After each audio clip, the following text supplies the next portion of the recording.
kunjungan Menteri Pertahanan Indonesia ke Jepang beberapa waktu lalu kembali membuka pembahasan lama yang selalu hangat di lingkaran pengamat dan pemerhati alutsista nasional.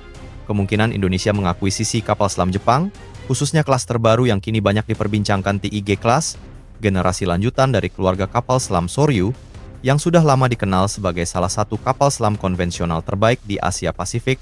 Isu ini bukan sekadar rumor musiman. Kunjungan tingkat tinggi di dunia pertahanan biasanya tak berdiri sendiri.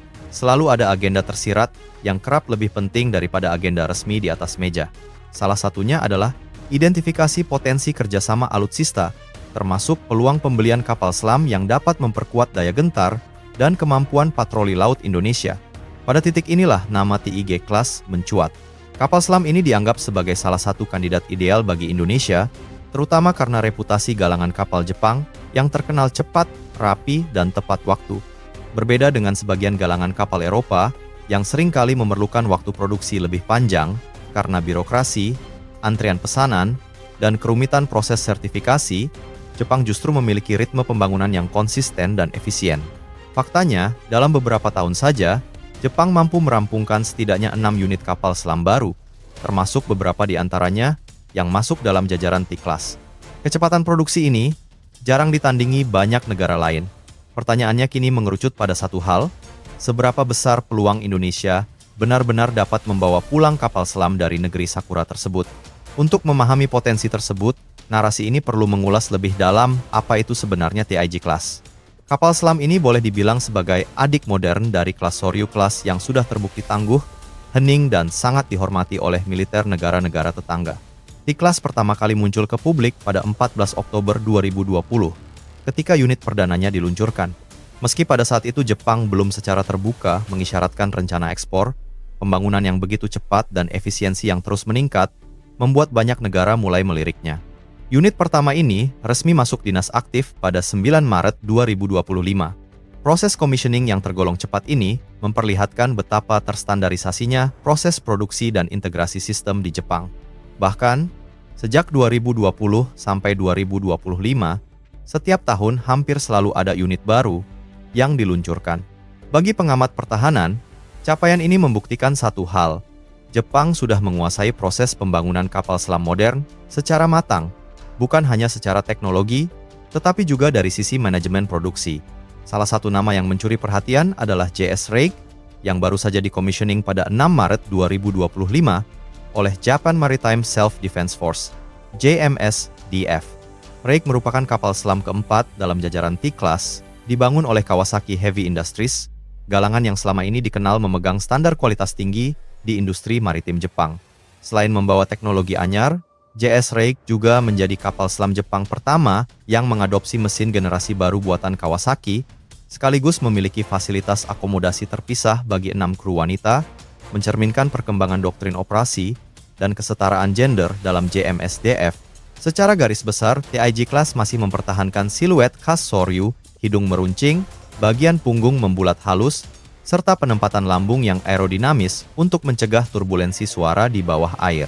Namun, meski tampak serupa, generasi ini mengusung sejumlah peningkatan yang tidak bisa dianggap remeh. Salah satu pembaruan paling signifikan adalah penggunaan baterai lithium-ion, menggantikan baterai lead-acid yang selama puluhan tahun menjadi standar kapal selam konvensional di seluruh dunia. Lithium-ion membawa banyak keunggulan, kapasitas lebih besar, waktu pengisian lebih cepat, bobot lebih ringan, dan kemampuan menyimpan energi lebih lama. Dengan teknologi ini, kapal selam bisa menyelam jauh lebih lama tanpa perlu snorkeling, yakni naik mendekati permukaan untuk mengisi ulang baterai dengan mesin diesel. Proses snorkeling adalah saat-saat paling berbahaya bagi sebuah kapal selam karena menjadi momen paling mudah terdeteksi lawan. Di era peperangan bawah laut modern, semakin jarang sebuah kapal selam harus melakukan snorkeling, semakin tinggi peluangnya untuk tetap tak terdeteksi. Itulah nilai strategis baterai lithium-ion bagi kapal selam seperti T-Class. Dari sisi ukuran, T-Class memiliki panjang sekitar 84 meter, lebar 9,1 meter, dan draft sekitar 10 meter. Ketika menyelam penuh, bobotnya mencapai sekitar 3.000 ton, sekitar 100 ton lebih berat dari pendahulunya, kelas Soryu. Tambahan bobot ini bukan kekurangan, melainkan indikasi peningkatan kapasitas internal, termasuk ruang baterai yang lebih besar, sistem pendingin baru, dan tambahan modul elektronik generasi baru. Kapal ini diawaki sekitar 70 personel. Dengan tata ruang yang dirancang ulang dan teknologi otomasi yang lebih mutakhir, kapal selam ini dapat beroperasi lebih efisien tanpa mengorbankan kenyamanan kru. Sebuah aspek yang sangat penting, mengingat masa operasi kapal selam bisa berlangsung berminggu-minggu tanpa menyentuh permukaan. Persenjataan utama kapal selam TIG Class tetap mempertahankan format universal. 6 tabung torpedo 533 mm 21 inci. Melalui tabung inilah torpedo dan rudal anti kapal diluncurkan. Senjata yang dapat dikerahkan antara lain, torpedo tipe 89, torpedo berpemandu kawat dengan mode homing aktif dan pasif, membawa hulu ledak 295 kg, cukup untuk merobek frigat modern dalam sekali hantam. RGM 84 Harpoon, rudal anti kapal terkenal dengan kemampuan over the horizon atau serangan di luar garis pandang sejauh 124 km. Namun Jepang kini juga memperkenalkan torpedo tipe 18 versi baru dengan peningkatan kemampuan propulsi, algoritma deteksi target, serta pemrosesan data bawah air yang lebih cepat. Tipe ini dirancang agar mampu menghadapi ancaman kapal permukaan cepat dan kapal selam generasi baru milik negara lain. Pertanyaan pun muncul. Bila Indonesia membeli TIG Class, apakah Jepang bersedia mengekspor perangkat senjata lengkapnya, terutama Harpoon? Jepang secara politik terkenal ketat dalam memilih negara yang boleh menerima alutsista mereka. Namun, hubungan baik dan sejarah panjang, kerjasama kedua negara, memberi sedikit harapan. Teknologi siluman, stealth, bukan lagi sekadar cat hitam atau bentuk lambung. Kini, kesenyapan akustik menjadi elemen paling penting. TIG Class menghadirkan beberapa peningkatan.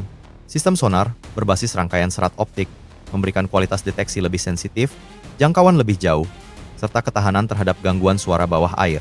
Sistem snorkel generasi baru, yang jejak radar dan panasnya sangat rendah, mengurangi peluang terdeteksi pesawat patroli lawan ketika kapal harus mengisi daya baterai. Sistem manajemen tempur, CMS, generasi terbaru, mengintegrasikan radar pasif, sonar, sensor, dan sistem kontrol senjata dalam satu jaringan komando yang responsif.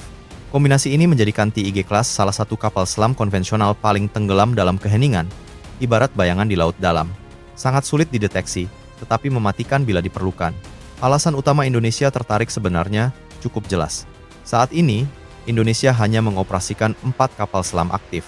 Jumlah tersebut dianggap sangat kurang bila dibandingkan dengan luasnya wilayah perairan Indonesia yang mencakup jalur-jalur strategis seperti Selat Malaka, Laut Natuna, Laut Sulawesi, dan Samudra Hindia.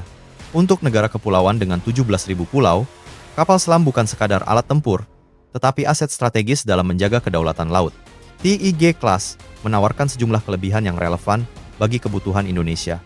Endurance tinggi, mampu menyelam lebih lama, efektif untuk patroli jauh dari pangkalan, teknologi modern yang akan memperpanjang usia, pakai tanpa cepat tertinggal zaman. Kecepatan produksi Jepang memungkinkan pengiriman dalam waktu relatif singkat. Reputasi Jepang yang sangat minim masalah teknis dan sangat disiplin dalam pemeliharaan. Secara kualitas, TIG Class jauh melampaui kapal selam Cina yang selama ini juga ditawarkan kepada Indonesia. Meskipun Cina unggul dalam harga dan kapasitas produksi massal, Jepang unggul dalam keheningan, sistem sensor, dan kualitas manufaktur. Perkiraan harga satu unit TIG Class berada di kisaran 720 juta dolar AS. Angka ini terbilang sesuai untuk kapal selam generasi terbaru, dengan baterai lithium-ion teknologi yang masih jarang dimiliki negara lain. Dengan harga tersebut, Indonesia mungkin tidak langsung membeli 2 unit sekaligus. Kemungkinan skenario realistis adalah membeli 1 unit terlebih dahulu, kemudian menyusul unit kedua setelah beberapa tahun, tergantung alokasi anggaran dan kesepakatan kerjasama industri.